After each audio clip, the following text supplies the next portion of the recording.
Our minds are constantly filled with a whirlwind of thoughts. Memories of the past, painful emotions, worries about our health, fears of death, concerns about money, income, debts. They all circulate endlessly, playing on repeat in our heads. Is this normal? Can we stop overthinking? In today's video, I want to share with you my personal journey dealing with mental exhaustion, the toll it took on me, and the strategies I've discovered over the years. I'll teach you a method to observe your thoughts and emotions in a healthy way. This could become your most powerful tool against anxiety, depression, and overthinking. By the end of this video, I promise you'll take away something valuable. I've been a daydreamer since I was a child. I often drifted off, letting my imagination run wild. I wasn't very talkative, but my mind was always somewhere far away. Back then, I didn't see a problem with it. It seemed like harmless creativity, sometimes just lack of focus. Most of the time, I even felt proud of my vivid imagination, thinking it was a sign of intelligence. But by my mid-20s, I started noticing something troubling. I frequently felt an unexplained, irrational exhaustion. Even doing nothing all day, I still felt drained. Back then, I didn't know the term mental exhaustion, so I couldn't pinpoint the cause. I just had a vague sense that a voice in my head was engaged in a relentless dialogue with me. During the day, it was mildly annoying, but at night, it became relentless. My mind would obsessively replay past events, the most embarrassing, painful, and sorrowful memories, analyzing them over and over, trying to find answers. I let it drag me along, powerless, revisiting those bitter feelings again and again. Looking back, I realize now how cruel and torturous that was. Some nights, it would take me 2 or 3 hours of struggle just to fall asleep. The little energy I had left each day was entirely drained by this mental activity. I hated myself for it. I felt trapped in a cycle, like an obsessive-compulsive loop, analyzing, reanalyzing, overthinking in every direction, unable to stop. My mind felt sick, and yet no medicine could fix it. I even blamed my parents at one point, thinking it was a hereditary defect. I desperately sought answers, but found nothing concrete. Online advice was either too superficial or outright nonsense. That's when I began reading extensively, Chinese and foreign books, modern and ancient, trying to find people in history who felt the same way. How did they overcome it? Could anyone truly escape this mental trap? Through years of reading and experience, I gradually realized that the struggle I faced isn't unique. Many people confront the same mental challenges. That's why practices like meditation, yoga, mindfulness, or even traveling to study philosophy and spirituality exist worldwide.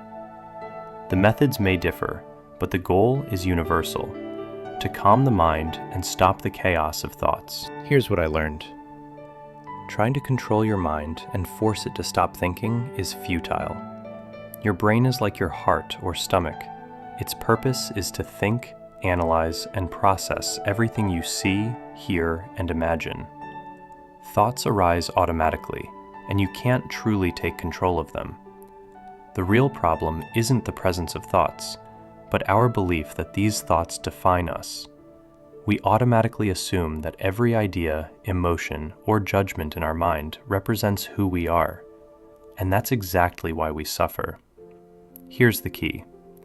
The thoughts in your mind are not you. They do not define you. They are not your identity. Accepting this can be life-changing. When you start observing your thoughts without giving them energy, without identifying with them, you free yourself. You stop being a slave to your mind and its endless chatter. It took me years to understand that I had been complicit in my own suffering. I kept feeding my thoughts with attention and belief, letting them pull me deeper into pain. Many problems we obsess over in our minds never affect reality. They are just mental games. And the brain is notoriously inconsistent. Yesterday it convinced you of one truth. Today, it believes another. Following it blindly only makes you feel foolish. Once I realized this, I started creating a mental boundary between myself and my thoughts. Now, when that inner voice tries to stir negative emotions or anxiety, I simply respond, "Is that so? Thank you for telling me," and let it go. I no longer give it energy, and it eventually fades away on its own. We can never fully silence our thoughts. They are endless, but we can stop being controlled by them. Life should be about the present moment, yet most of us give our attention to the mental drama instead of reality. Thoughts are like fireworks or clouds.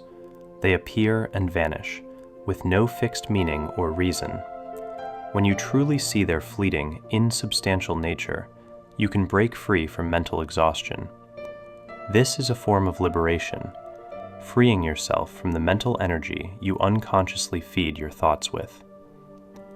If you've read widely enough, you'll notice that modern psychology and spiritual traditions both guide people toward the same truth. Freedom comes when the self stops controlling you. In novels and films, enlightenment often represents the dissolution of ego, the moment the self disappears. And that ego is exactly what causes mental suffering. So, when that inner voice arises now, I just acknowledge it and let it be.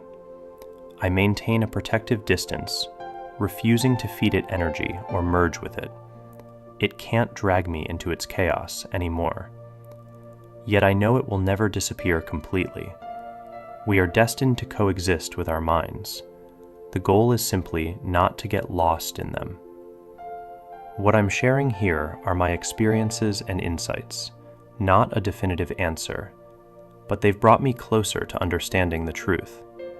I hope they help you too. If you found this helpful, please like, save, and follow.